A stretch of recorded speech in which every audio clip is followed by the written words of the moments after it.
como os irmãos bem sabem, nós estamos estudando sobre a vida de Paulo, a vida e o ministério de Paulo, nesse trimestre. E hoje nós vamos estudar a lição de número 12, que tem por título A coragem do apóstolo Paulo diante da morte. Nós já vimos todo o ministério de Paulo, o amor que Paulo tinha pelo seu ministério, o amor que Paulo tinha pelas igrejas que ele fundou.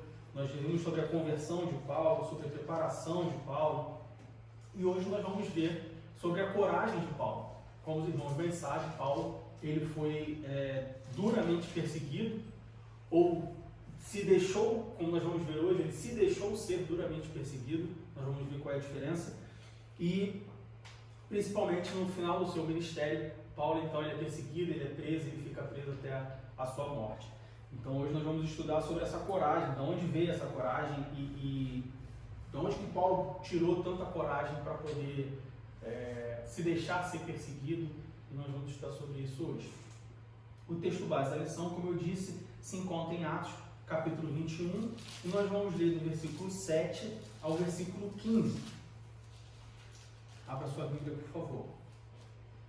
Atos 21, versículo 7. E nós, concluída a navegação de Tiro, viemos a Ptolemaida, e havendo saudado os irmãos, ficamos com eles um dia. No dia seguinte, partindo dali Paulo e nós que com ele estávamos, chegamos a Cesareia, e entrando em casa de Filipe, o evangelista, que era um dos 7, ficamos com ele. Tinha este 4 filhas donzelas que profetizavam, e demorando-nos ali por muitos dias, chegou da Judeia um profeta por nome Ágabo, e vindo ter conosco, tomou a cinta de Paulo, e ligando-se os seus próprios pés e mãos, disse: Isto diz o Espírito Santo: assim ligarão os judeus em Jerusalém o varão de quem é esta cinta, e o entregarão nas mãos dos gentios. E ouvindo-nos nós isto, rogamos-lhe, tanto nós como os que eram daquele lugar, que não subisse a Jerusalém. Mas Paulo respondeu: Que fazeis vós, chorando e magoando-me o coração? Porque eu estou pronto não só a ser ligado, mas ainda a morrer em Jerusalém pelo nome do Senhor Jesus. E como não podíamos convencê-lo, nos aquietamos dizendo: Faça-se a vontade do Senhor.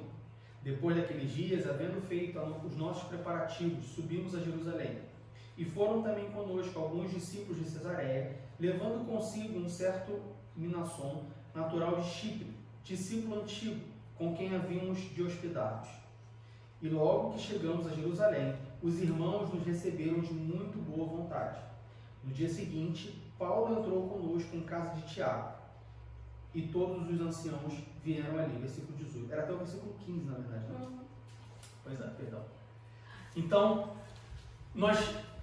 nesse texto, como falei, hoje nós vamos ver a coragem que Paulo tinha, não só em se deixar ser preso, mas a coragem que Paulo tinha em fazer a vontade de Deus. Nós já vimos isso durante toda a revista, durante toda a lição, que Paulo, no momento que ele se converte, que ele reconhece a chamada que Deus, o chamado que Deus tinha para ele, Paulo se desfaz de tudo aquilo que ele era, de tudo aquilo que ele tinha, e ele então passa 3 anos se preparando no deserto da Arábia para ele poder exercer aquele ministério, para ele exercer aquela missão. E a partir desse momento, como já falei aqui mais uma vez, é muito interessante e deveria nos ensinar bastante sobre a atitude de Paulo de realmente mudar a direção, de realmente se converter. Porque se converter é isso. Se converter é você fazer uma conversão. Fazer uma conversão é você mudar de direção. Eu estou indo numa pista. Se eu quero fazer uma conversão à esquerda, uma curva, que a gente chama de curva, uma conversão à esquerda é mudar completamente de direção 90 graus. E quando Paulo ele se converte, ele realmente muda totalmente a sua atitude. A partir daí, então, Paulo ele coloca no seu coração o desejo de fazer somente a vontade de Deus. E a partir desse momento, tudo que Paulo faz, nós vemos que Paulo faz direcionado por Deus. Se Paulo quer beber, um exemplo, claro, esse exemplo não está na Bíblia, mas se Paulo quisesse beber um copo d'água e Deus falasse assim: não bebe esse copo d'água, Paulo deixava de beber o copo d'água. Se daqui a pouco Deus falasse: agora bebe um copo d'água, Paulo então beberia um copo d'água. O que eu quero dizer com isso? Eu quero dizer que Paulo, depois da sua conversão, ele passa 100% do seu tempo a fazer a vontade de Deus. E é daí que vem essa coragem. Porque fazer a vontade de Deus, como nós vamos ver, nem sempre é fácil, nem sempre é simples. Porque, eu diria que na maioria das vezes, a vontade de Deus, ela é oposta à nossa vontade. Porque Deus é Deus e nós somos homens, nós temos um coração humano, nós temos sentimentos humanos. Então, é muito mais corriqueira, muito mais fácil a vontade de Deus se opor à nossa vontade do que a vontade de Deus ser igual à nossa vontade. A tendência, nós como seres humanos de uma origem pecaminosa, e nós somos pecadores, a tendência é que a nossa vontade vá sempre de encontro à vontade de Deus. E quando nós olhamos para Paulo, que nós vamos estudar hoje, nós vamos ver que Paulo ele tem uma coragem única, uma coragem ímpar em fazer somente a vontade de Deus, não importa que isso aconteça, ainda que isso leve ele em direção à morte, que é o que acontece com Paulo e é o que nós vamos estudar hoje. Então, como nós lemos no capítulo 21, do versículo 7 ao versículo 15, Paulo ele vai para Jerusalém junto com outros discípulos, junto com outras pessoas, e enquanto eles estão em Jerusalém, na casa de Filipe, vem um profeta por nome Ágabo, que quando ele chega em Jerusalém, ele profetiza para Paulo, falando, olha, vão te prender em Jerusalém e vão te entregar. No versículo 11 diz, isto diz o Espírito Santo, assim ligarão os judeus em Jerusalém, o varão de quem é esta cinta, e o entregarão nas mãos dos gentios. Então o profeta entrega uma profecia para Paulo, bem clara, bem direta, bem simples, eu diria até, falando, olha, os judeus vão te pegar em Jerusalém, vão te prender e vão te entregar na mão dos gentios. E aí o que Paulo faz com essa informação? Porque Paulo ele tinha uma viagem marcada para Jerusalém, era plano dele ir para Jerusalém, tanto que logo depois, no versículo 12, as pessoas que estavam ali chegam para Paulo e falam, Paulo, olha só, não vai para Jerusalém, porque é a coisa mais natural, a coisa mais sensata a fazer, certo? Se alguém chega para mim e fala assim, Diego, olha só, Deus está me revelando que eu tenho uma viagem marcada para Munique, e aí, vamos colocar eu tenho uma viagem marcada para a Coreia do Norte, que é um país fechado ao Evangelho. Eu tenho uma viagem marcada para a Coreia do Norte, seja para fazer lá o que for, trabalhar, lazer, enfim. E aí uma pessoa entra aqui na igreja e fala assim, Diego, olha só, Deus está me falando aqui, o Espírito Santo está me revelando que os coreanos eles vão te pegar, eles vão te prender e vão te entregar ao governo chinês, ou ao governo coreano. A primeira coisa sensata a se fazer é falar, bom, então não vou para a Coreia do Norte, vamos orar, vamos cancelar as viagens, cancelar os planos, não vamos para a Coreia do Norte, vamos para outro país, ou vamos viajar, enfim. Mas o que Paulo fala não, olha só, por que vocês estão me magoando com isso? Por que vocês estão me entristecendo com isso? Quando as pessoas pedem a Paulo para que Paulo não vá a Jerusalém, Paulo, ele, de uma forma surpreendente, poderia se dizer, ele fala, mas por que vocês estão falando para eu não ir? No versículo 13, Paulo diz, que fazeis vós chorando e magoando-me o coração? Olha as palavras que Paulo usa, magoando-me o coração, ou seja, Paulo, ele fica realmente magoado, ele fica realmente ofendido quando as pessoas pedem a ele que faça algo que vai salvar a vida dele. É interessante isso. Lembre-se sempre que nada está na Bíblia por acaso. Aleluia. Se aqui em Atos diz, no versículo 13 do capítulo 21, que fazeis vós chorando e magoando-me o coração, quer dizer que Paulo realmente estava magoado. Na Bíblia não existe eufemismo. Na Bíblia não existe palavras bonitas para fazer o texto parecer interessante. Paulo realmente estava magoado com aquela palavra. Paulo estava realmente triste, magoado, ofendido com a ideia daquelas pessoas de querer salvar a vida dele. E isso nos leva a um questionamento. Por que Paulo se sentiu assim? Por que Paulo ficou tão ofendido? Por que Paulo ficou tão magoado das pessoas quererem, de novo, salvar a vida dele? Se fosse as pessoas falando assim, Paulo, olha só, eu sei que essa palavra é dura, mas eu acho que você deve ir, porque é o nome do Senhor, você vai lá pregar o Evangelho, então acho que você realmente deve ir. Aí a gente até entende, até poderia entender Paulo ficar magoado. Poxa, mas ele acabou de falar que se eu for para lá, eu vou ser preso. E vocês querem que eu vá para lá? Poxa, eu estou triste, eu considero tanto vocês e tal, mas não. Veja bem, ao contrário. Aquelas pessoas elas estavam aconselhando Paulo a desistir dos seus planos para que Paulo pudesse salvar a sua própria vida. E Paulo ficou magoado. Por que vocês acham que Paulo ficou tão magoado? Porque ele tinha convicção do ministério dele E se ele desistisse, ele ia estar contrariando a vontade de Deus? É como se as pessoas também não tivessem fé no que Deus estava mandando ele fazer. Só ele que crê, que acreditava, e o povo não. Tá certo, as duas, mas porque só, em nenhum momento Deus falou sobre o que a Fabiana falou. Em nenhum momento Deus falou que essa era a vontade de Deus.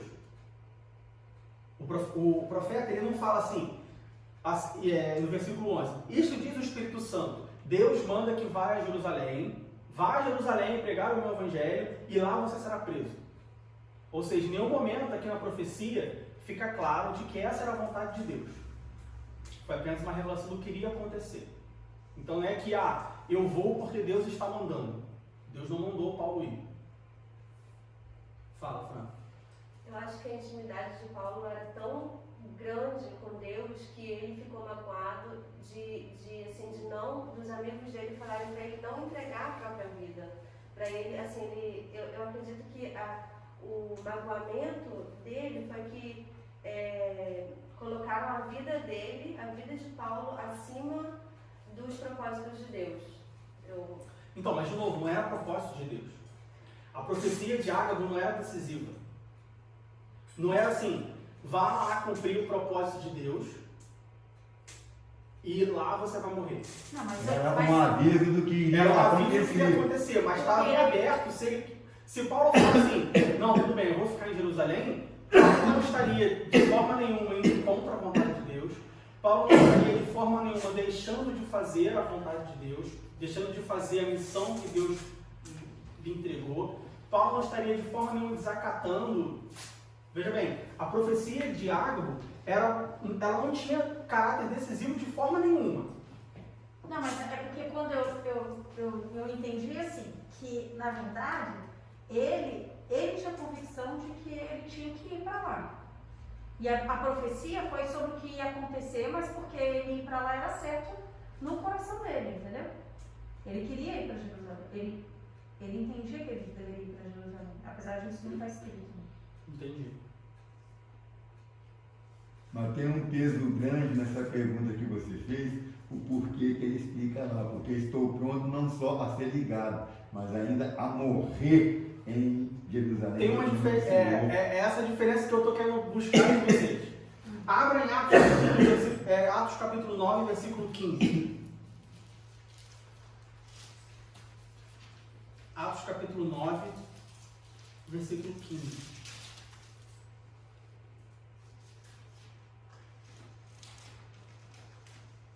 E depois vamos ler Atos capítulo 20, versículo 24. Atos 9, 15 diz assim: disse-lhe, porém, o Senhor, vai, porque este é para mim um vaso escolhido para levar o meu nome diante dos gentios e dos reis e dos filhos de Israel. Versículo 16. E eu lhe mostrarei quanto deve padecer pelo meu nome. Ele tinha consciência disso. Agora vamos em Atos capítulo 20, versículo 24. Atos capítulo 20, versículo 24. Mas em nada tenho a minha vida por preciosa, contando que cumpra com alegria a minha carreira e o ministério que recebi do Senhor Jesus para dar testemunho do Evangelho e da graça de Deus. A diferença que eu quero pegar é o seguinte: não é que Paulo ficou magoado porque ele queria lá fazer a obra de Deus, ou porque Paulo ficou magoado porque Deus mandou ele ir lá. Paulo ficou magoado porque no seu coração ele entendia que a vida não era dele. Ele não tinha domínio sobre a sua própria vida. Ele não vivia mais para si. Por que Paulo ele tinha tanta coragem? Paulo fazia tanto somente a vontade de Deus? Porque no momento da conversão, Paulo entendeu que tudo aquilo que ele era e que ele tinha não pertencia mais a ele. Paulo, depois da sua conversão, Paulo ele teve convicção, ele entendeu isso de forma muito rápida e muito plena, no sentido de totalidade, de que ele não decidia mais por ele próprio. Ou seja, para Paulo, comer, beber, dormir, vestir, morrer crucificado, morrer enforcado, morrer decapitado, ser torturado, ser preso, uma prisão boa, mas uma prisão domiciliar ou uma prisão, na pior prisão do mundo, para ele não fazia nenhuma diferença. Esse era o segredo de Paulo. E aí, se a gente for analisar, relembrar tudo que nós já estudamos, esse era o segredo de Paulo para tudo. Porque Paulo ele se desfez de quem ele era. Paulo, ele passou, depois da sua conversão, Paulo ele passou a ignorar o que ele era. Para Paulo não importava. Então, quando o pessoal chegou para Paulo e falou assim, Paulo, olha só, não vai para Jerusalém, porque lá você, como o profeta acabou de falar, você vai ser preso. Paulo meio que fala assim, o que interessa? Para Paulo não fazia diferença nenhuma. Porque no momento da conversão, Paulo ele entendeu que o que ele queria, o que ele pensava, o que ele fazia, o que ele sentia, não fazia mais diferença. Paulo ele conseguiu, de certa forma, vamos dizer assim, anular os seus sentimentos, as suas vontades, os seus desejos, a sua própria identidade, a gente poderia dizer assim. É como se Paulo falasse assim, bom, agora eu sou apenas, claro, uma comparação muito esdrúxula que não representa a realidade, mas é como se Paulo falasse assim, bom, agora eu sou uma marionete. Claro, Paulo não era uma marionete, ele tinha suas vontades próprias. E aí está o segredo. Mesmo ele tendo o seu livre-arbítrio, mesmo ele tendo a sua própria vontade, o seu próprio desejo, o seu próprio sentimento, ele abria mão de tudo isso para fazer o sentimento, a vontade e os desejos de Deus. Então, quando a gente fala porque Paulo era uma marionete, parece que Paulo era apenas uma peça que Deus mexia. Não. Paulo ele tinha suas vontades e aí está o segredo de Paulo. Mesmo tendo as suas vontades, ele não fazia aquilo que ele queria, mas o que Deus queria. Tanto que quando Paulo chega para Deus, ora para Deus e fala, Deus, e ora para Deus sobre o seu espinho na carne, Deus fala assim, olha só, acabou, minha graça te basta. Paulo fala, tá bom, acabou. Ele pede até o momento, ele ora e ele continua pedindo a Deus até o momento em que Deus responde. A partir do momento que Deus responde, é como se Paulo riscasse aquele item da lista dele, riscasse aquele sentimento, ou passasse a ignorar aquele espinho e passasse a conviver com isso. Esse era o segredo de Paulo. Paulo ele se abstinha. Então, quando Paulo ele fica magoado porque ele fala assim, mas olha só, por que vocês estão preocupados com... Eu mesmo não estou preocupado com a minha vida, vocês estão preocupados por quê? Minha vida não importa para mim, a minha vida importa para Deus. Paulo ele tinha essa consciência, que é uma consciência que falta em muitos de nós cristãos. A consciência de que, quando nós tomamos a decisão de se converter, nós temos que se converter. O que falta para muitos cristãos hoje é entender a seriedade da decisão de se converter. Se converter ao cristianismo, aceitar a Jesus como nosso Salvador, não é uma coisa legal, não é uma decisão bonita, não é um ato heróico. Muito pelo contrário. Se converter ao cristianismo, aceitar a Jesus como seu Salvador, é entender que você fez uma mudança e você deve arcar com todas as consequências que essa mudança acarreta. Seja ela no campo espiritual, no campo sentimental, no campo pessoal, no campo social, em todos os aspectos da nossa vida. Paulo entendeu isso na sua totalidade. Entendeu isso muito rápido. Tem gente que entende isso com 20 anos de crente, com 30 anos, com 40 anos. Tem gente que morre sem entender isso. Tem gente que entende rápido, os primeiros meses. Cada pessoa tem o seu tempo, não existe, o certo é eu entender isso com 5 meses, o certo é eu entender isso com 5 anos ou com 50 anos. Não existe certo e errado. O que existe é, quanto mais cedo você entender, quanto mais rápido você entender, mais você vai se, vamos colocar assim, se beneficiar dessa decisão. Como assim se beneficiar, Gil? Se beneficiar no sentido de que, quanto mais rápido você entender que agora não é mais você, mas Deus através de você, menos você vai sofrer com as tribulações, com as consequências, com as provações. Veja bem, Paulo ele não estava sofrendo, ele não ficou magoado porque ele ia ser preso. Ele ficou magoado com as pessoas tentando fazer ele não ser preso, ou seja, as pessoas tentando fazer ele ir de encontro à decisão que ele tomou de se entregar a Jesus. Entenderam a diferença do magoado de Paulo? Entendeu? Sim, eu entendi, mas assim, nossa, vou falar, né? Assim, eu achei Paulo meio mente fechada, porque assim, ele falou, nossa, por que vocês estão me magoando? Tipo, ele tem essa intimidade com Deus e ele sabe dessa intimidade e tudo mais. Talvez os colegas dele, os amigos dele, não sabiam. Então, assim, eu acho que Paulo, nesse momento, ele colocou um peso nessas pessoas, falando, por que vocês estão me magoando? Assim, sem essas pessoas entenderem. As pessoas não estavam entendendo, só ele entendeu, na verdade. Então, mas concordo, e acho que de fato as pessoas não entenderam. Mas aí o errado da história é Paulo que colocou esse peso nas pessoas, ou errado são as pessoas que eram convertidas e não tinham essa mesma consciência. Eu acho que aí não tem errado. Não? Não, eu acho que aí não tem errado, porque assim, como você disse, cada um tem o seu limite, cada um vai da forma que Deus, na verdade, a gente diz assim, quanto mais você busca, mais intimidade você tem. Então assim, Paulo, ele foi uma pessoa que ele buscou, ele se absteu de tudo, assim, da vida dele toda. Então assim, algumas pessoas são mais devagar. Então essas pessoas que não entenderam, que o magoaram, elas ainda não estavam nesse patamar. Talvez elas não estavam nem um pouquinho de intimidade com Deus. Mas aí não está falando de intimidade, está falando de conversão. Então, mas eu acredito que conversão e intimidade está... Não. Não? A intimidade é depois É depois que você se converte. Você se converter. Você só tem intimidade se decisão, você se converter. Então, mas assim, tudo bem. Eu creio que essas pessoas eram convertidas. Essas pessoas que Paulo estava falando, elas eram convertidas.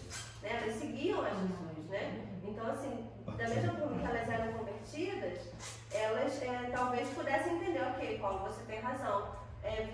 Morrer para Cristo é lucro. Tipo assim. Só que elas estavam presas naquela carne, né? Naquela coisa, nossa, vamos perder o Paulo, ele vai morrer, que elas simplesmente se deixaram levar pelo sentimento. Então, mas aí se você se converte, você não deve se deixar levar pelo sentimento. Mas aí tem esse patamar, entendeu? Tipo assim, nem sempre somos carne, nem sempre, por exemplo, nem sempre eu vou ficar calma, por exemplo, né? Por quê? Porque eu sou ser humano, sou carne. É porque não se levar com sentimento, pelo sentimento, eu acho que não é só uma questão de conversão, não. Tem a questão da intimidade também. Porque, olha só, você se converte, tá bom, você abriu mão, você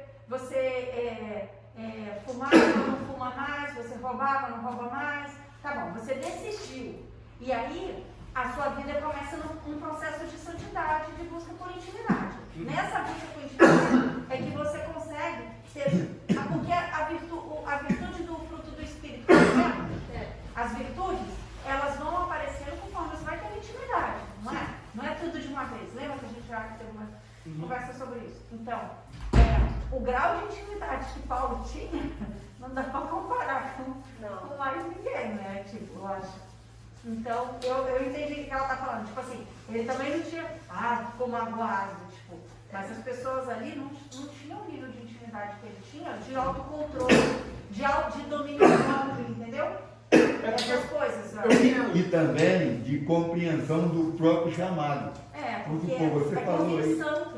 você falou que muitos de nós em nossos dias não temos esse tipo de conceito de saber que temos que enfrentar isso, sofrer aquilo. Por quê? A culpa é de como nós somos ensinados hoje. A pessoa vem para Jesus, já apresentam para ela um evangelho da facilidade, evangelho da bênção, evangelho de que você não vai ter mais problema, vai ser próspero, vai ser isso, vai ser aquilo. A primeira luta que vem, cai, porque ele não aprendeu que quando ele aceita Jesus, ele se alista para uma guerra contra o mundo, o pecado, o diabo e a carne, entendeu?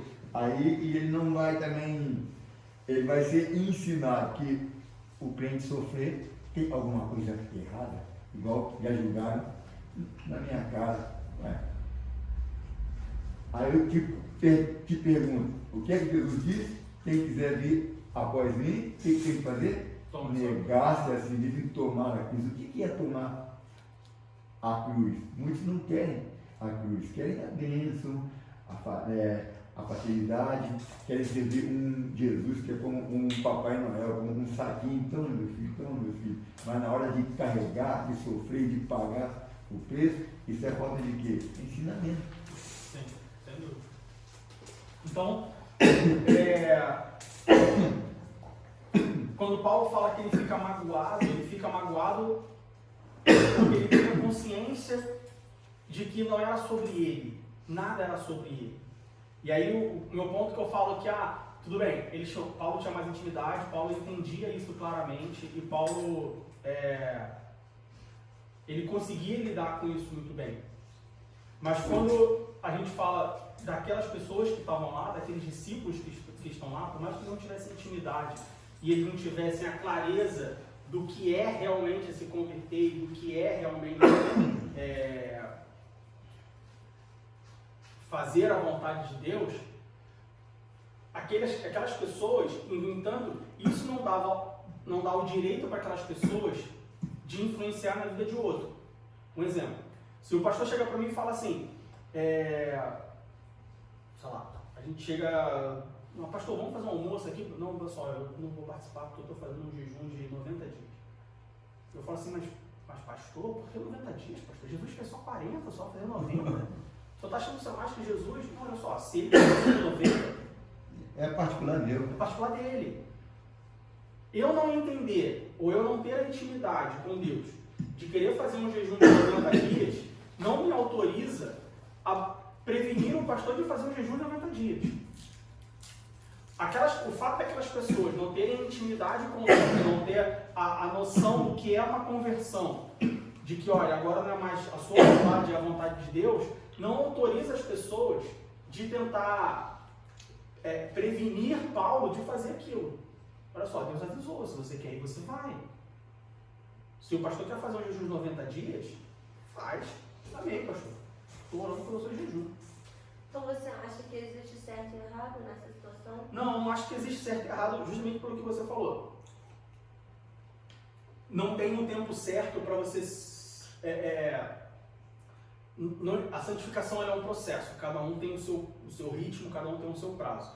Embora, assim, particularmente, isso é uma opinião pessoal, não está na Bíblia, mas embora pessoalmente, particularmente, eu só vou falar isso porque é uma aula e não uma pregação, eu acredite que o fato de a santificação ser um processo faz com que algumas pessoas fiquem na zona de conforto do tipo, é o meu tempo. Principalmente a humanidade como está hoje. Porque o mundo como está hoje é o seguinte, olha só, não podemos mais reprovar nas escolas, porque cada criança tem o seu tempo para aprender. Olha só, não podemos demitir o empregado, porque cada empregado tem o seu tempo para produzir. Olha só, não podemos condenar o crente, porque cada crente tem o seu tempo para se santificar. Então, pessoalmente, a Bíblia não diz isso, mas pessoalmente eu acredito que, porque a santificação é um processo e porque cada pessoa tem o seu tempo, os crentes estão utilizando desse argumento para se acomodar na igreja. Tanto que você chega com um crente, por exemplo, que já está 10 anos na igreja, no banco, você fala assim, mas rapaz, 10 anos no banco, vamos trabalhar, tem trabalho da igreja para fazer. Calma, pastor. Cada crente tem o seu tempo. Não é assim, eu tenho que me preparar. Então, assim, existe certo e errado? Não. Não existe, porque a Bíblia não diz que, bom, uma pessoa que se converte, passados X dias, ela deve ter esse grau de intimidade. A Bíblia não fala isso. Então, existe certo e errado. Até porque a Bíblia, como eu sempre falo, a Bíblia não é um livro de certo e errado. A Bíblia é um livro de que se deve e o que não se deve fazer. Algumas coisas são mais estritas. Não matarás. Né? É bem óbvio. Mas eu diria que ainda mais para nós que vivemos no tempo da graça, tirando amar ao próximo como a si mesmo e aquilo aqueles sim, não, vamos colocar assim que Jesus falou, a maioria das coisas elas devem o que não devem. Eu devo usar uma jaqueta clara? Eu posso usar uma jaqueta clara? Bom, você que sabe, sei lá, olha para si, conversa com Deus e decide. Então, embora não exista certo ou errado, porque não existe um prazo estipulado na Bíblia, o que existe a pergunta que se deve fazer ao invés de certo ou errado bom, eu com 35 menos 13 dá 22. Eu com 22 anos de crente, faz sentido o nível de intimidade que eu tenho hoje com Deus? Está certo o nível que eu tenho intimidade com Deus depois de 22 anos de convertido? Será que eu deveria ter mais? E aí, eu imagino que se cada um fizer essa pergunta para si mesmo e for sincero consigo mesmo, como diz lá na passagem que a gente lê da ceia, cada um julga, porque se cada um julgasse, examine-se a si mesmo. Porque se cada um julgasse a si mesmo, não seria julgado pelo mundo.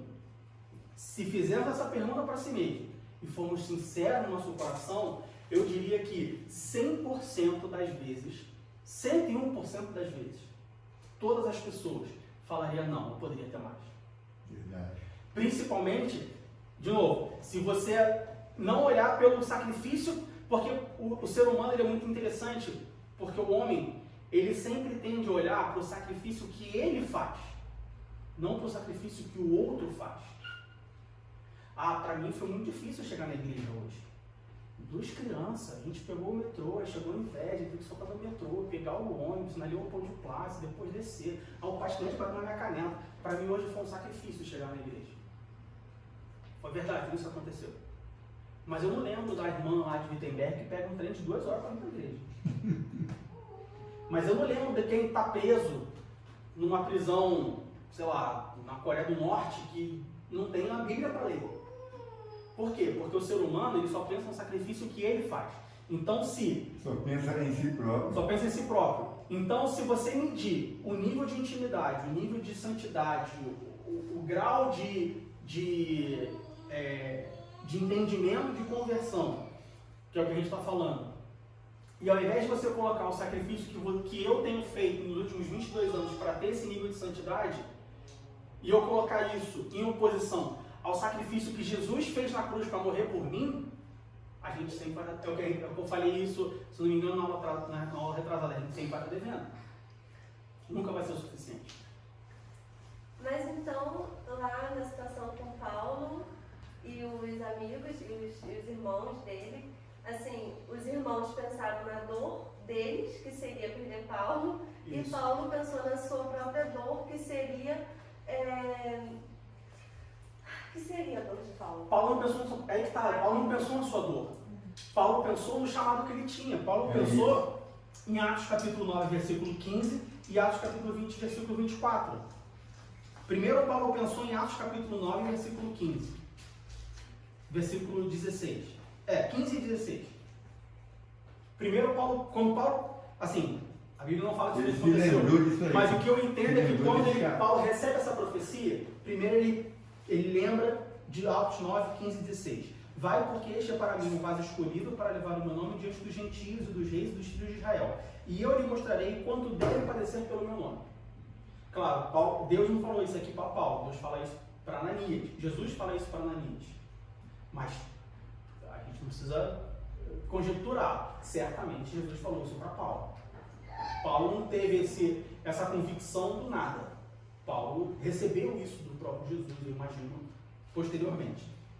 E aí, então Paulo primeiro ele se lembra, Jesus falou que eu deveria padecer pelo nome dele. Não é que eu poderia querer ou que eu eventualmente padeceria, não, que eu deveria, ou seja, é meu dever padecer pelo nome dele. E aí depois Paulo se lembra de Atos capítulo 20, versículo 24. Mas em nada tenho a minha vida por preciosa, contando que cumpra com alegria a minha carreira e o ministério que recebi do Senhor Jesus, para dar testemunho do Evangelho da graça de Deus.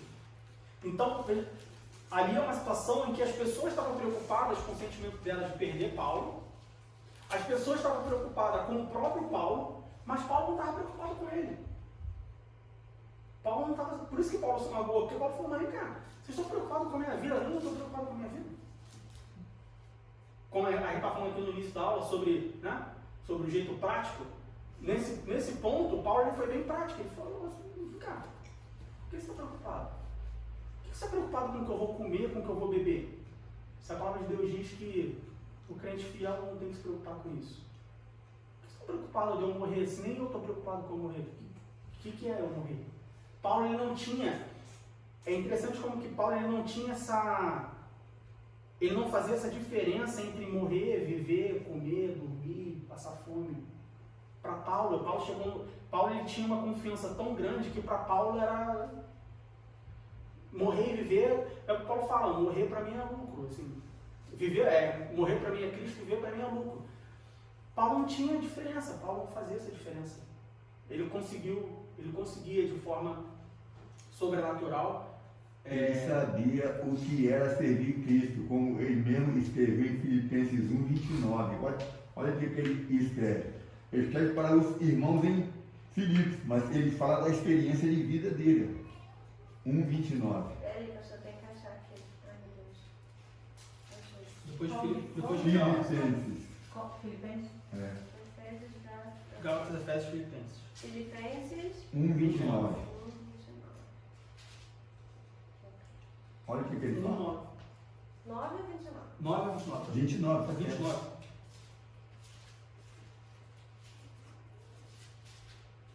Aquilo ali ele falou de experiência pessoal dele. Porque a vós vos foi concedida em relação a Cristo, não somente crer nele, como também padecer por ele. Ele tinha consciência disso aí. E É, muita gente no hoje só quer crer, versículo mas 30, não quer padecer. tanto que no versículo 30 ele fala, tendo o mesmo combate que já em mim tendes visto, Aí, viu? e agora ouvis estar em mim. Ele falou daquilo que ele vivia. Eu acho que a grande dificuldade que a gente tem tido para entender essa convicção e o ministério de Paulo hoje, eu acredito que é o que a gente discutiu outro dia na aula, que é justamente a visão que a gente tem tido do Evangelho e de tudo, a razão que nos traz a igreja. Quando o Diego falou assim, eu penso, porque foi difícil para mim chegar na igreja, porque a Kíria caiu e começou a chorar, e aí a gente parou, isso atrasou, e o patinete bateu na canela dele, foi um sacrifício.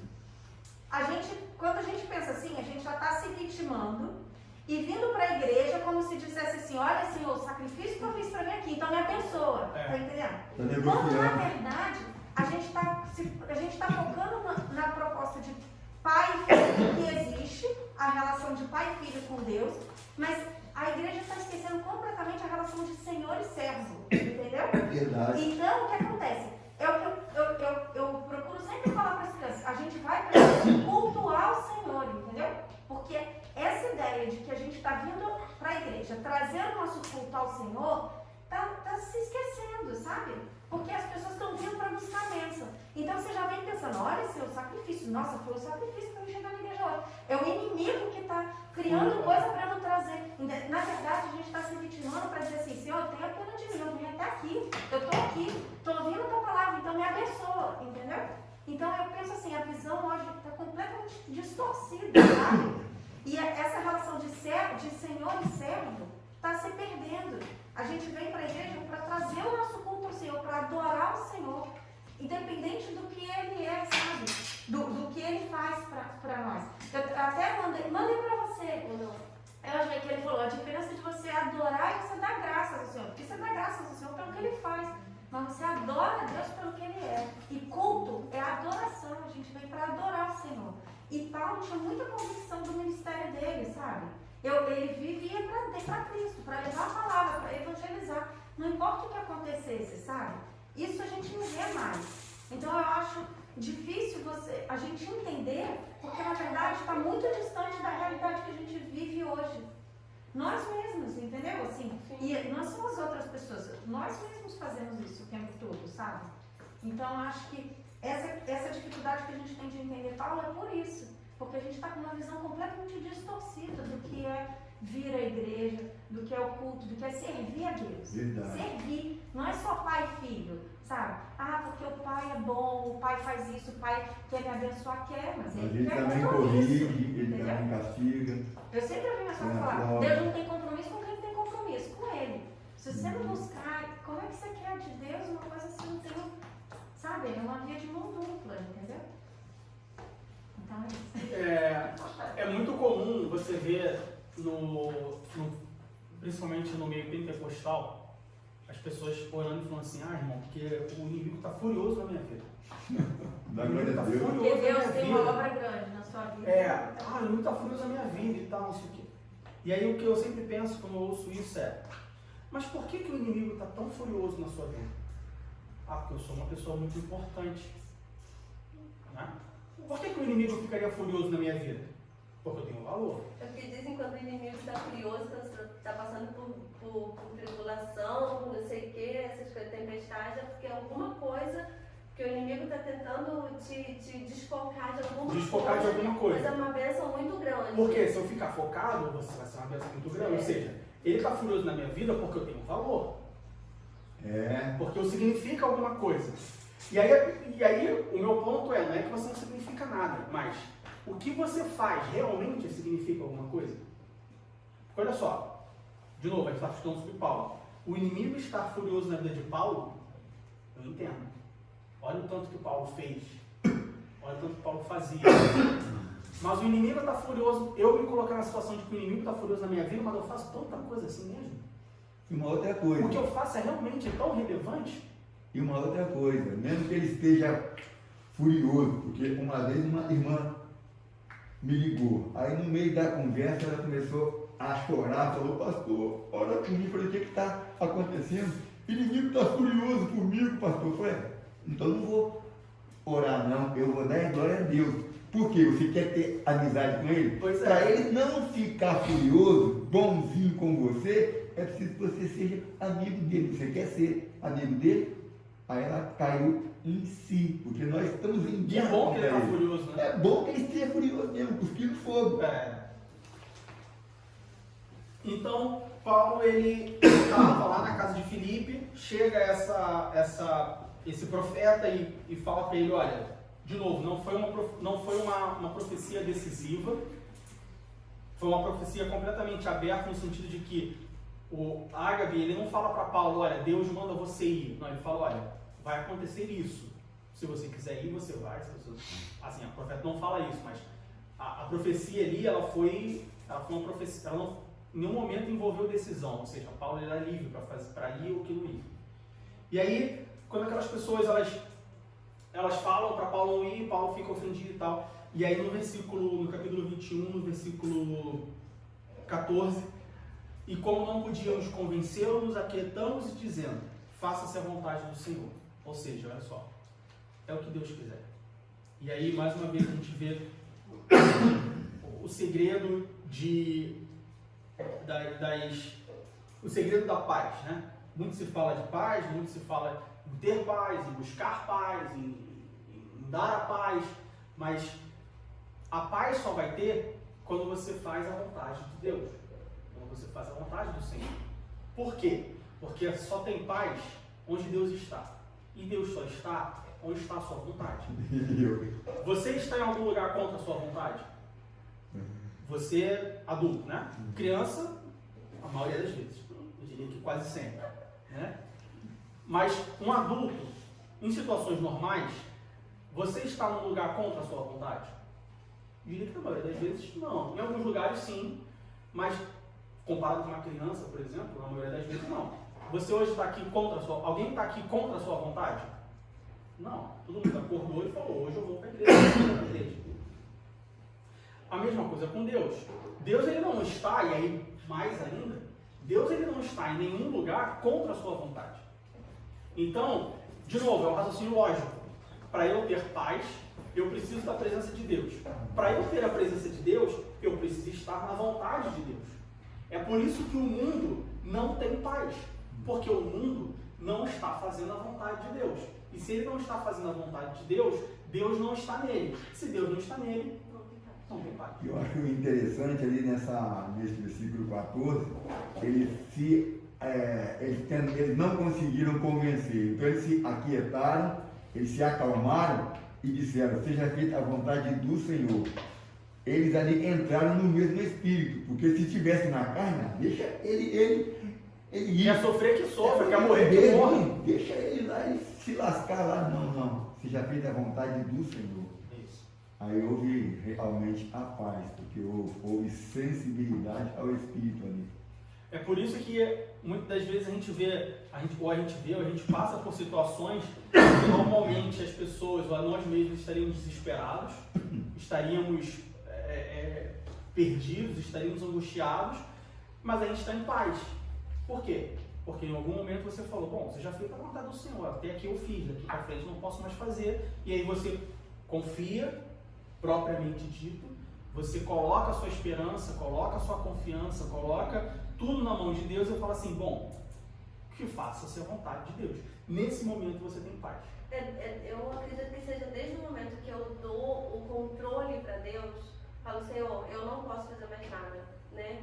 Realmente não dá para fazer mais nada, então que seja feita a sua vontade, esse peso sai, porque a gente tem essa convicção. E aí você tem a paz. Exatamente. E aí, de novo, aí onde está o segredo? O segredo está em você conseguir fazer isso da forma mais breve possível. Tem pessoas que faz isso de início. Recebi a carta de demissão. Diego, a partir de 1º de fevereiro você está demitido, você está desligado da empresa. Você será desligado da empresa no dia 31 de janeiro. Se eu, no momento que eu recebi a carta, Diego, você está desligado da empresa de 31 de janeiro. Ah, tá bom. Aí eu fecho a carta. Senhor, meu Deus, meu Pai, estou aqui, te peço e tal.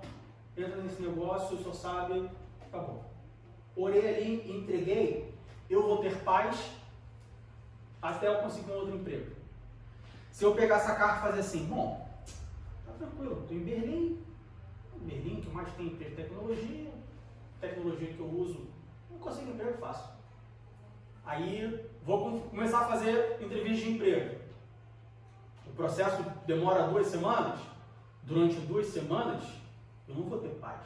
Paz com P maiúsculo. A gente está falando, eu posso ter paz, a minha paz humana de tipo, bom, eu estou em Berlim, tem várias empresas de tecnologia, eu sou bom no que eu faço, ou eu acho que eu sou bom no que eu faço, eu vou conseguir um emprego. Eu tenho paz humana, mas paz plena eu não vou ter. Tem a paz do mundo, né? Tem a paz do mundo, a paz falsa. que é uma paz temporária. Por quê? Passou 15 dias, eu recebi o não da empresa, não foi aprovado, Bom. aí já, opa, peraí. Aí eu faço outro. Não, opa, aí a paz vai começando a ir embora. Então, eu vou chegar no nível onde eu vou estar tão desesperado, depois de tantos nãos, que aí sim eu vou dobrar o meu joelho e falar assim, Senhor, eu não estou conseguindo emprego. Meu aluguel vence daqui a 10 dias, me ajuda. E aí sim eu encontro a minha paz. Então o segredo está em você fazer o quê? Fazer a vontade de Deus, confiar na vontade de Deus desde o início. Quanto mais cedo você fizer isso, mais paz você tem. De novo, Paulo ele fez isso no dia 0. Paulo ele fez isso assim. Outras pessoas demoraram mais. Essas pessoas aqui que estavam com Paulo, olha o quanto que demorou. Assim, claro, demorou minutos, né? Não acredito que foram dias aqui, mas de quando eles recebem a profecia até do versículo 11 até o versículo 14, demorou aí, vamos dizer, 3 versículos, entre aspas. Demorou 3 versículos para aquelas pessoas entenderem que, tá bom, então faça a vontade do Senhor e tenha paz. Paulo ele fez isso no versículo 11, no momento que ele recebe a profecia. Aí é que está o segredo, é isso que nós temos que entender. E que é interessante, porque a gente entende, porque aqui a gente está falando sobre isso, eu tenho certeza absoluta de que todos os 2, 4, 6, 7, vou botar até a Letícia, todas as 8 pessoas que estão aqui entendem isso. E estão falando no coração, não, é isso mesmo. É entregar na mão de Deus e faça a vontade do Senhor e orar e Deus vai... Olha só, o problema você não tem como... Eu aprendi nas últimas semanas que existe o meu problema, existe o seu problema e existe o nosso problema. Se o problema for seu, desculpa, eu não quero saber, porque ele é seu. Eu só quero saber do meu problema e do nosso problema. Eu aprendi isso com meu irmão. O que acontece? Eu tenho certeza que aqui está todo mundo falando assim, não, eu entendi isso. Se eu tiver qualquer problema agora, o problema não é meu, o problema é de Deus. Eu entrego para ele e ele resolve. E eu vou ficar em paz.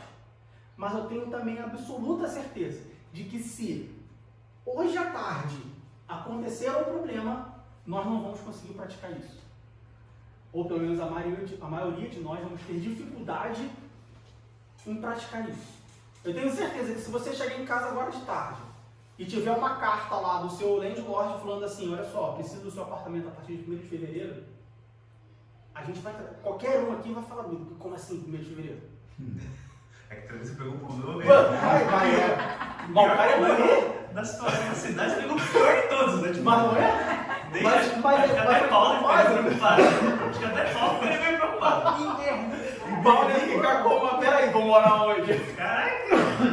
Porque só falou assim, mas peraí, hoje é dia 22, faltam 8 dias para acabar o mês, eu estou em Berlim. 23. Dia 23, faltam 8 dias para acabar o mês, eu estou em Berlim. Como assim eu preciso sair do meu apartamento dia 31 de janeiro? Mas peraí, você não acabou de concordar de que, né? Faça a vontade do Senhor e você vai ter paz, tudo vai se resolver, ninguém vai morar na rua? Mas não, a gente... É interessante, o ser humano ele é assim. Primeira coisa que a pessoa fala, poxa, mas se eu for entregar, eu tenho que dar 3 meses. Por que vocês estão me dando 8 dias? A primeira coisa vai ser, não, vou procurar um advogado. Não, como assim? 3 meses, tá aqui no contrato, 3 meses, vou procurar um advogado. Aí você procura um advogado, o cara fala assim, não, mas veja bem, tem uma brecha no contrato, de fato eles podem fazer isso. Ou ele fala, não, então a gente paga os 3 meses, a gente paga quanto é a multa? Quanto é a multa? Paga muito. Como já aconteceu comigo, quando eu fui demitido. Não, olha só, a partir de hoje a empresa acabou, a gente vai pagar a multa. E aí? Se vira. E aí eu tenho certeza que, por mais que a gente acredite, confie e, veja bem, saiba, ou pelo menos deveria saber que Deus ele cuida daqueles, de novo, o que o Fabiano falou, que a mãe sempre diz, Deus só tem compromisso com quem tem compromisso com Ele. Aleluia. É como a questão do dízimo, por exemplo. Ah, eu não dou o meu dízimo, eu não entrego o meu dízimo, mas eu quero que Deus não deixe faltar nada na minha casa. Não, peraí, aí tem uma coisa... Né? Porque o próprio Deus diz, fazeis prova de mim. Ou seja, o próprio Deus fala, olha só, faz a tua parte, que eu faça a minha. Aí eu não faço a minha e quero que ele faça dele, aí não tem como. Deus fala, olha só, aquele que é fiel vai ter onde comer, o que vestir, o que comer. Aí eu não sou fiel, não sou um crente fiel, eu venho quando eu quero, eu adoro a Deus quando eu quero, eu oro quando eu quero, eu louvo quando eu quero, eu agradeço quando eu quero, só quando eu preciso. E aí quando está faltando a comida eu falo assim, mas Deus, está escrito aqui, ó, eu vou ter o que comer, o que vestir e onde morar, e onde dormir. Aí Deus fala assim, mas isso aqui é só para quem, né? É fiel, vamos ser fiel. Eu imagino Deus fazendo isso várias vezes, assim, não só comigo também, de quando eu oro, Deus fala assim, mas Diego, olha só, veja bem, vamos voltar aqui, eu tenho um livro aqui que eu anoto tudo, vamos voltar aqui, mas tá diferente aqui, cara, não tá batendo. Então, nós só vamos ter paz quando nós deixarmos a vontade de Deus. No versículo 14, faça-se a vontade do Senhor. A partir do momento que nós deixamos que Deus faça a vontade dele, é onde nós vamos ter paz. Em qualquer área da vida. Na área sentimental, na área social, na área profissional, na área espiritual. Em todas as áreas da vida. Em qualquer situação. Deus, ele cuida de qualquer situação. É muito interessante, eu gosto muito de história. E é muito interessante quando você vê a história dos povos antigos, principalmente na parte da religião. Você vê os gregos, os romanos, até mesmo os bárbaros, os celtas, enfim. Nas religiões politeístas como um todo. É muito interessante quando você olha, que você vê que eles tinham vários deuses. Ah, como assim interessante, Diego? Sim, porque eles tinham deuses específicos para cada coisa. E eu, como uma pessoa preguiçosa, devo confessar, eu ficaria incomodado, porque olha só, eu tenho que fazer um altar para cada Deus na minha casa. Eu tenho que fazer um culto para cada Deus. Eu tenho que fazer uma oferta para cada coisa que eu quero separado. Não é fazer um só. Olha como é prático. Olha como o Criador, olha como Deus é prático. Aleluia. Não precisa de vários. É só um. Mas os católicos não são assim, eles têm É um santo para cada coisa. coisa. Veja bem, é muito prático. É só um. Não é um santo para cada coisa. Não é um santo para casar, um santo para causas impossíveis, um santo para não sei o quê, um santo... Não, só irmão, é só um. Só fala uma vez. Só isso. pelo menos para mim, já é um motivo de convencimento. Veja bem, não precisa contar uma história grande, não. É só falar para ele dizer, 100 é um. O nosso Deus, ele é um Deus que faz tudo. Aleluia. Basta que você diga, faça-se a vontade do Senhor. E tudo vai ficar bem. Então, Paulo, ele recebe essa profecia. Ele, como a gente já falou, ele não se deixa abalar pela profecia. E ele segue a viagem dele como se nada tivesse acontecido. Abra a Bíblia em Atos capítulo 21, versículo 15. Depois daqueles dias, havendo feito os nossos preparativos, subimos a Jerusalém. Ou seja, a gente vê que com profecia ou sem profecia não mudou em nada os planos de Paulo. Ele nem ficou mais tempo nem menos tempo, ele ficou indiferente. Indiferente no sentido de que ele não se abalou, no sentido de que nada aconteceu. E é assim que deve ser o crente. O crente, se ele estiver na direção de Deus, ele deve ser indiferente a qualquer outro fato que não é o que nós vemos hoje. O maior exemplo clássico que a gente está falando há 2 anos e pode ter certeza que vai ser exemplo para o resto da vida, ou pelo menos para o resto dessa geração, é a pandemia. Estava na igreja, firme, fiel, todo domingo. Chegou a pandemia, parei de ir à igreja. Chegou a pandemia, eu só vou 2 vezes por mês. Chegou a pandemia, eu parei. Mas por que você parou? Por que você mudou? Ah não, parei de ir para a igreja porque a igreja está fechada. Tudo bem, você tem um ponto. Mas a igreja já abriu. Por quê? Eu não quero fazer teste. Por que que hoje nós só temos 5 pessoas? Por que que hoje nós só temos 5 pessoas? 8 pessoas. Por que que hoje nós só temos 8 pessoas e nós temos 2, 4, 6, 8, 9 e nós temos 17 cadeiras? A gente costumava ter 40. Veja bem, a igreja ela costumava ter 40 pessoas no culto. Hoje ela tem 9, ela tem 8. Tudo bem que só tem 17 cadeiras, mas estão faltando 9. Por quê? O que aconteceu? Por que mudou? Se pode, se a gente não está fazendo nada errado, as pessoas deveriam vir. Mas é por quê? Porque a gente não fica indiferente aos fatores externos quando convém. Porque se as outras pessoas precisassem, elas estariam aqui. Então, o que acontece com Paulo de ele ficar indiferente, a profecia ser indiferente, não indiferente no sentido de ele ignorar, de tipo, não, esse cara está falando quem é árabe, eu nunca ouvi falar de árabe. Não foi isso. Não é indiferença no sentido de desacreditar, no sentido de descredibilizar.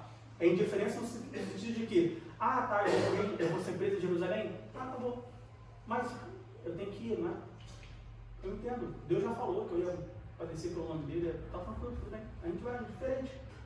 A gente está no meio de uma pandemia? Tá bom, tudo bem. Eu posso ir para a igreja? Está aberta a igreja? Não, tá, você pode ir. Mas tem que ficar de máscara. Tá bom. Mas tem que tomar a vacina. Tá, tudo bem. Mas olha só, a vacina é mRNA, uma tecnologia nova. Você pode ter problema de miocardite e você morrer de infarto. Mas também, para quem vê, né? Se ele quiser que eu morra amanhã, eu morro amanhã, não tem problema. Se eu morrer, eu vou ver Jesus, não é isso? Tá? Jesus, quiser me levar agora, não tem problema não. Não, você não viu a minha filha casar. Né? Ver a filha casar. Morar com Jesus. Não tem problema não. Mas só, além da vacina, você tem que fazer o teste. Tá? Mas o teste é muito ruim, enfiar um cotonete no nariz. Existem coisas piores. Como, por exemplo, se você for no museu de tortura lá, que eu fui em Rotemburgo, né? Enfiavam um negócio aqui para tirar a unha. É muito pior do que enfiar um cotonete no nariz. Então tudo bem, enfia um cotonete no nariz. Indiferença. Os crentes hoje, eles não conseguem ficar indiferentes a fatores externos somente quando eles estão na vontade de Deus. Por que eu digo isso? Porque se eu combinar com o Vinícius, vamos fazer um churrasco sábado? Vamos fazer um churrasco sábado. Aí o Vinícius me liga e fala assim, Diego, olha só, já comprei a picanha. E a picanha é importada. E está com 2 dedos de gordura. Pode chover canivete. Se a Fabiana falar assim, eu não vou, eu falo, eu como a sua parte. Daniel e Kira ficaram doentes, estão internados no hospital. Meu irmão, olha só, eu não falo alemão, você fala, tu fica com eles que eu vou pro churrasco. Aí eu fico indiferente. Por quê? Porque me interessa. Os crentes hoje, eles só ficam... E eu não vou nem falar os crentes, não vou falar terceira pessoa. Eu vou falar de nós. Nós só ficamos indiferentes quando nos interessa. Quando interessa a Deus, tudo vira um motivo. Tudo vira um... Não, veja bem, tem que ver, não sei. Exemplo clássico. Se o pastor chegar aqui agora e falar assim, vamos fazer um evangelismo no sábado, eu vou ser o primeiro. Pastor, pode fazer um evangelismo no sábado? Aí o Francisco vai falar assim, não, pastor, só tem que falar lá com ela, não sei o quê, tem que mandar a carta, e tem que ver se vão responder. Aí o Vinícius vai falar assim, eu tenho que ver se vai estar muito frio, porque tem um marquinho, pode estar muito frio, vai ser...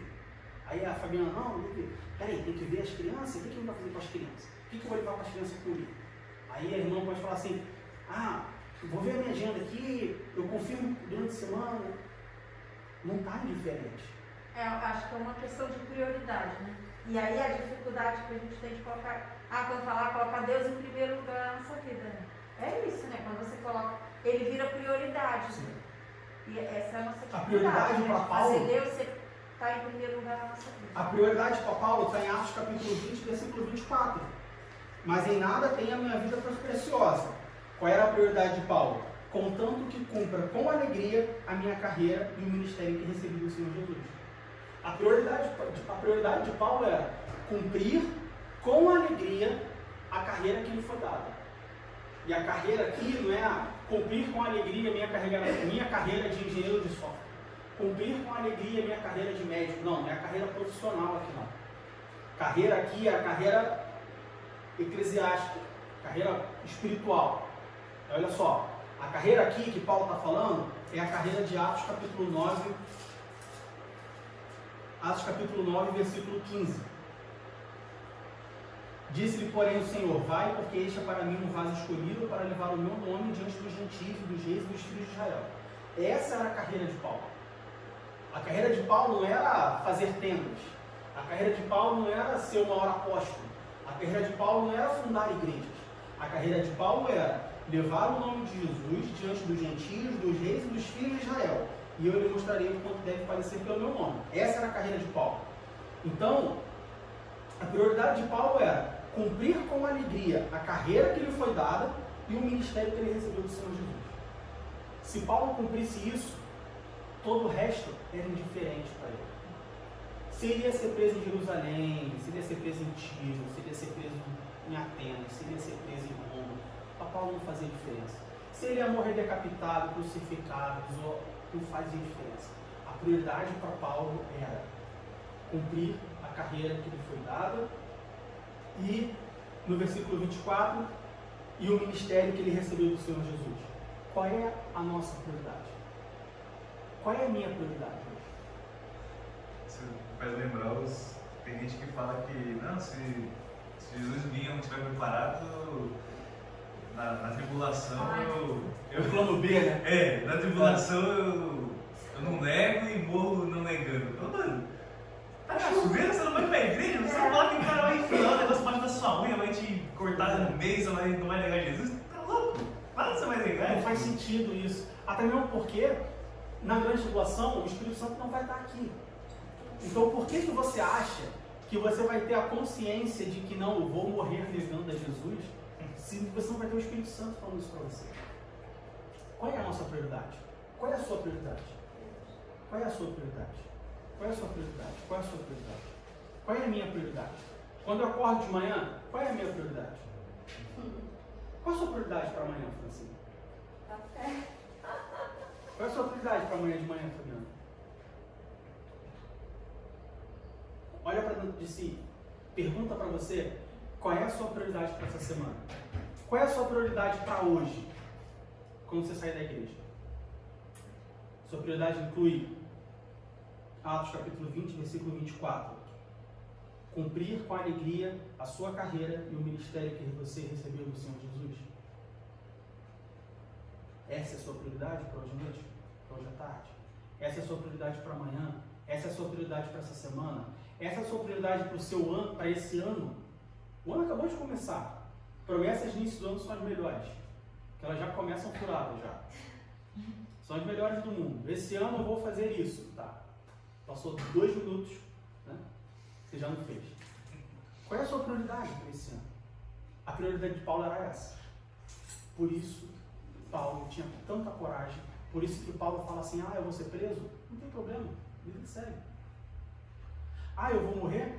Não tem problema, vida que segue. Abra sua Bíblia para a gente encerrar. 2 Coríntios, capítulo 4, versículo 17.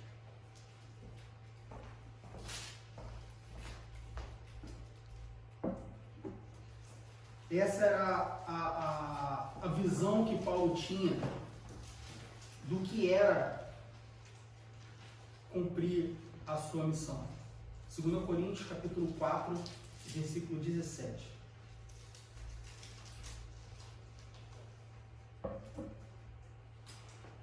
Tem muita gente lendo Salmo 23, versículo 1, o Senhor é meu pastor, nada me faltará. Deitar e faro, Salmo 91, enfim, e vários outros versículos da Bíblia. E tudo bem, você quer ler um versículo isolado da Bíblia, veja bem, leia. Mas é interessante como que nunca se leu 2 Coríntios capítulo 4, versículo 17 como um versículo isolado da Bíblia. Olha o que Paulo diz em 2 Coríntios capítulo 4, versículo 17. Porque a nossa leve e momentânea tribulação produz para nós um peso eterno de glória muito excelente. Versículo solto, veja bem, versículo solto. Na caixinha de promessa não tem 2 Coríntios capítulo 4, versículo 17. Não tem. Lá só tem promessa. Só tem promessa. Mas é um versículo, Salmo 23, versículo 1, versículo solto. Pegou ali, né? Biscoitinho da sorte. Biscoitinho da sorte cristão. Tem essa ideia, eu estou pensando em botar isso para frente e que eu acho que eu vou ganhar dinheiro.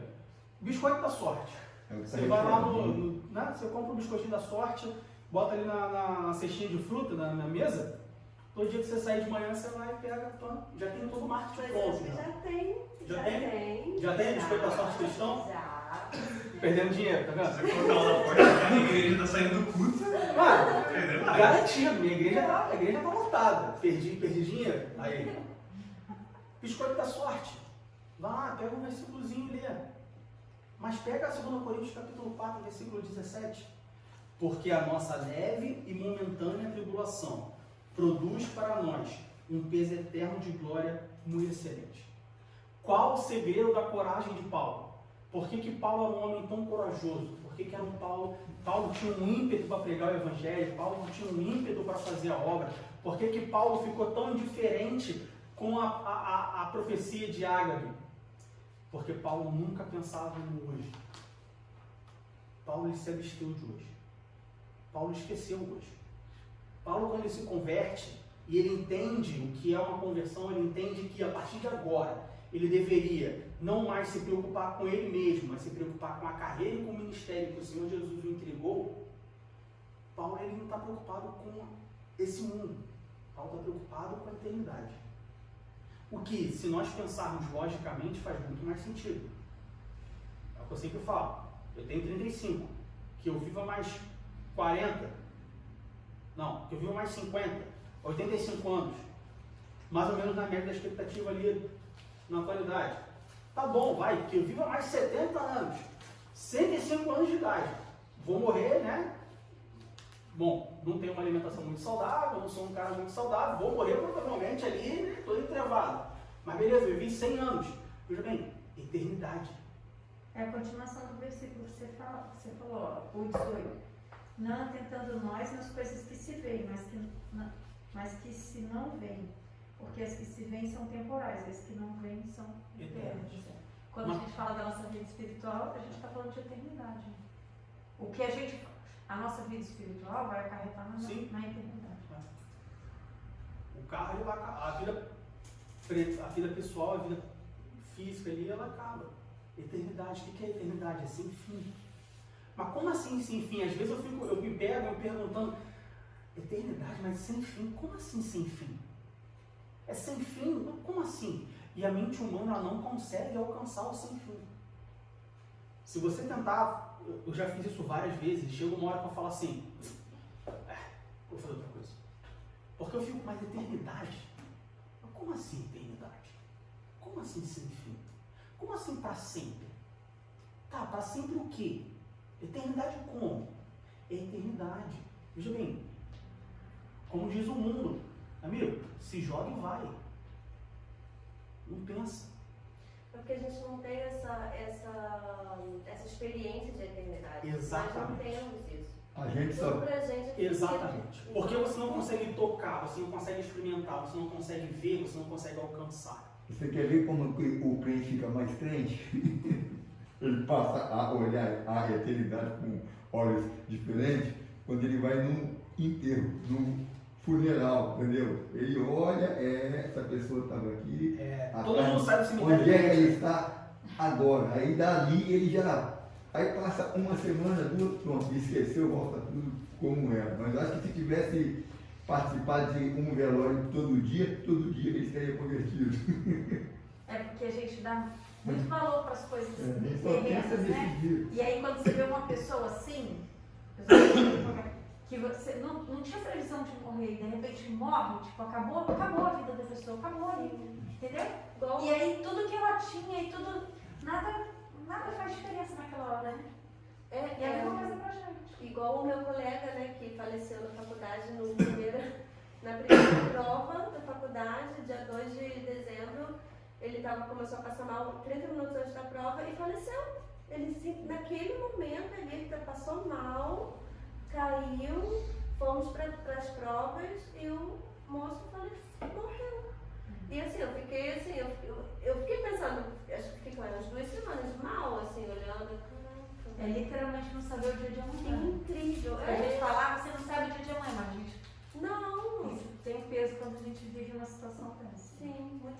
Aí, quando eu também, quando eu fico nesse eterno, mas como assim eterno? Justamente por causa disso que você falou, você não vê, você não toca, você não experimenta, então fica difícil você alcançar. Uhum. Aí você lê João 20, 29. Foi indo.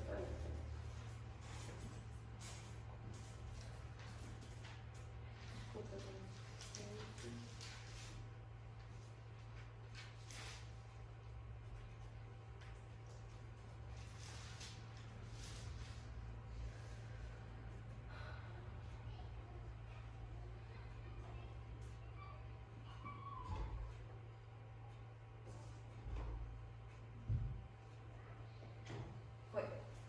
João 20, 29 diz, disse-lhe Jesus, porque me viste, Tomé, creste, bem-aventurados os que não viram e creram.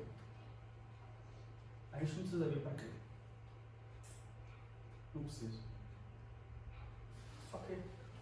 Crer sem ver. É muito melhor quando você crê sem ver. É aquela história, tem muita gente que se converte no leito de morte. Não era bem melhor se converter antes? Uhum. Tem muita gente que só vai para a igreja quando passa tribulação. Não era melhor servir a Deus antes? Tem muita gente que aceita Jesus quando está velho, não pode fazer mais nada. Não era melhor aceitar Jesus na velocidade, quando podia fazer escolha? É a mesma história. Vem cá, vai esperar Jesus voltar para você? Como o Vinícius falou. Mas vai esperar mesmo Jesus voltar para você se converter na grande tribulação? Não precisa ser antes. Não é mais fácil? Não entende. Só viva 2 Coríntios, capítulo 4, versículo 17. A nossa leve e momentânea tribulação produz para nós um peso eterno de glória muito excelente. Esse era o lema de Paulo. Vamos ver esse lema. É difícil. Como eu falo sempre, e a minha esposa sempre fala. Você fala que tudo é simples. Simples não é fácil. É simples. Olha só, não é o agora, é o porvir. Se você viver o porvir, se você viver a eternidade, se você tiver a sua esperança na eternidade, você vai ter a paz, porque você vai estar na vontade de Deus, você vai ter a segurança, você vai ter a indiferença das tribulações, dos problemas que te afligem, você vai ter a coragem de morrer ou viver por amor ao Evangelho. É simples, não é fácil, mas é simples. Paulo ele conseguiu viver esse simples. Se nós conseguirmos viver esse simples, a gente vai chegar um pouquinho mais próximo de ser alguém como Paulo foi. Pode ter certeza. Deus abençoe em nome de Jesus.